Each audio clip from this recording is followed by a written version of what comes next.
आरिफ रोजाना की तरह अपना रिक्शा लेकर निकला। सुबह की धूप अभी पूरी तरह से नहीं निकली थी।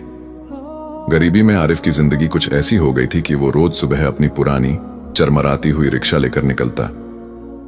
भाई, स्टेशन चलोगे? चाचा, मंडी जाना है, बिठा लो। ऐसी आवाजें सुनते ही वो मुस्कुरा देता और रिक्शा चलाने लगता। शाम को वो कुछ पैसे लेकर घर लौटता, जिससे घर का चूल्हा जलता और बूढ़ी मां की दवाइयां आती। पिता का साया बचपन में ही उठ गया था। घर में सिर्फ आरिफ और उसकी बीमार मां ही रहते थे। कच्चे घर की टूटी छत, दीवारों पर सीलन और खाली बर्तन, यही उनकी जिंदगी थी। लेकिन इस गरीबी में भी आरिफ कभी हार नहीं मानता। वो सोचता, अगर मेहनत इबादत है तो एक दिन मेरी दुआ भी कबूल होगी। वो ठंडी शाम थी, बादल गरज रहे थे और बारिश हल्की हल्की हो रही थी। आरिफ, जो कि पूरा दिन रिक्शा चलाकर थक गया था, आरिफ ने अपना रिक्शा सड़क किनारे रोका और कपड़े से सीटें पोंछने लगा। तभी अचानक एक लड़की दौड़ती हुई उसके पास आई। उसकी सांसें तेज थीं, आंखों में डर था और कपड़े बारिश से भीग चुके थे। वो किसी फिल्मी किरदार जैसी लग रही थी। गोरी त्वचा, लंबे काले बाल और आंखें जिनमें डर और रहस्य दोनों छुपे थे। लड़की ने हांफते हुए कहा, भाई जल्दी चलो, मुझे यहां से दूर ले चलो। आरिफ चौंक गया। बीबी, कहां जाना है? लड़की ने इधर उधर देखा, जैसे कोई उसका पीछा कर रहा हो। फिर कांपती आवाज में बोली, जहां तुम ले जाओ, बस यहां से निकाल दो। आरिफ को अजीब लगा, लेकिन लड़की की आंखों में जो डर था वो नकली नहीं लग रहा था। उसने तुरंत रिक्शा बढ़ा दिया। बारिश की बूंदें हवा में उड़ रही थीं। लड़की पीछे बैठी थी, बार बार मुड़कर देख रही थी। आरिफ ने आईने से उसकी घबराहट देखी। उससे रहा नहीं गया। उसने धीरे से पूछा, बीबी, आप इतनी घबराई हुई क्यों हैं? कोई आपका पीछा कर रहा है क्या? लड़की चौंक कर उसकी तरफ देखने लगी।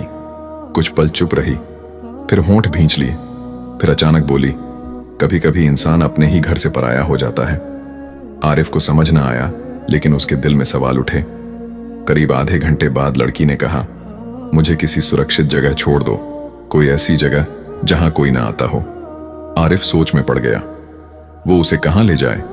तभी उसे याद आया उसके दोस्त करीम चाचा की पुरानी हवेली, जो अब वीरान थी और शहर के किनारे पड़ी थी। वो जगह सबसे सुरक्षित थी। वो लड़की को वहीं ले गया। हवेली की टूटी खिड़कियों और धूल भरी सीढ़ियों के बीच लड़की खड़ी हो गई। उसने जाते जाते कहा, तुम्हारा नाम? आरिफ। लड़की हल्की सी मुस्कुराई। धन्यवाद आरिफ, तुमने मेरी जिंदगी बचा ली। अगले दिन आरिफ फिर वहां गया। लड़की वहीं थी। उसने अपना नाम बताया, हुरैन। लेकिन वो कहां से आई है, किस घर से और क्यों भागी, ये उसने नहीं बताया। दिन बीतते गए। आरिफ रोज काम से लौटकर उसे खाने पीने का सामान लाकर देता। धीरे धीरे दोनों के बीच बातचीत होने लगी। हुरैन कभी मुस्कुराती, कभी अचानक खामोश हो जाती, कभी हंसते हंसते उसकी आंखें भर जाती। आरिफ सोचता, आखिर ये लड़की कौन है? इसके दिल में कौन सा राज छुपा है? एक रात हवेली में बिजली चली गई। आरिफ ने अंधेरे में हुरैन को रोते हुए सुना। वो बार बार कह रही थी, मैं किसी और की अमानत हूं, मुझे यहां नहीं होना चाहिए। अगर उन्होंने मुझे ढूंढ लिया तो? आरिफ ने पास जाकर धीरे से पूछा, हुरैन, सच बताओ, तुम कौन हो और किससे भाग रही हो? हुरैन कांप उठी, कुछ देर तक चुप रही, फिर बोली, मैं एक अमीर घराने की बेटी हूं। मेरे पिता एक बड़े व्यापारी हैं। उन्होंने मेरी शादी एक बूढ़े जालिम आदमी से तय कर दी थी। मैं उस कैद से भाग आई हूं। आरिफ के दिल को झटका लगा। एक अमीर घराने की बेटी, और वो भी इस हाल में। अब दोनों का रिश्ता गहरा होने लगा। हुरैन ने पहली बार किसी से खुलकर बात की थी। वो आरिफ से बोली, तुम जानते हो, अमीरी का मतलब सिर्फ पैसे नहीं होते। असली अमीरी दिल की होती है। तुम्हारे पास इंसानियत है, जो अमीरों के पास भी नहीं। आरिफ की आंखें भर आईं। वो सोचने लगा, कभी किसी ने मुझे इतना कद्र से नहीं देखा। धीरे धीरे दोनों के बीच अनकहा रिश्ता पनपने लगा। लेकिन एक दिन हवेली के बाहर काली गाड़ियां आकर रुकी। कुछ नकाबपोश आदमी इधर उधर देखने लगे। हुरैन डर गई। ये वही लोग हैं अगर मुझे पकड़ लिया तो सब खत्म हो जाएगा। आरिफ ने उसका हाथ थाम लिया।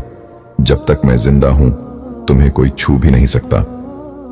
उन आदमियों ने हवेली पर धावा बोला। आरिफ ने अपनी जान की परवाह के बिना उनका सामना किया। लाठियां खाईं, चोटें खाईं, लेकिन हुरैन को छुपा कर रखा। आखिरकार पुलिस पहुंची। सारा मामला खुल गया। हुरैन के पिता को अदालत ने चेतावनी दी, बेटी की मर्जी के खिलाफ शादी नहीं हो सकती। सब खत्म होने के बाद हुरैन ने आंसुओं से भरी आंखों से आरिफ से कहा, तुमने सिर्फ मेरी जिंदगी ही नहीं बचाई बल्कि मुझे जीने का हक भी दिया। मैं चाहती हूं अपनी बाकी जिंदगी तुम्हारे साथ बिताऊं। आरिफ चौंक गया। लेकिन हुरैन, मैं तो एक गरीब रिक्शा वाला हूं, तुम्हारे लिए मैं कौन हूं? हुरैन ने उसका हाथ थाम लिया। तुम वही हो जिसने मुझे सबसे बड़ी दौलत दी, प्यार और भरोसा। कुछ महीनों बाद हवेली की वीरानी में अब बच्चों की हंसी गूंजती थी। आरिफ अब भी रिक्शा चलाता था, लेकिन उसके साथ बैठी हुरैन उसकी जिंदगी को रंगीन बना देती। उसकी बीमार मां भी अब मुस्कुराने लगी थी। गरीबी अब भी थी, लेकिन दिल अमीर हो चुके थे, क्योंकि रहस्य से निकली हुरैन अब आरिफ की हमसफर बन चुकी थी।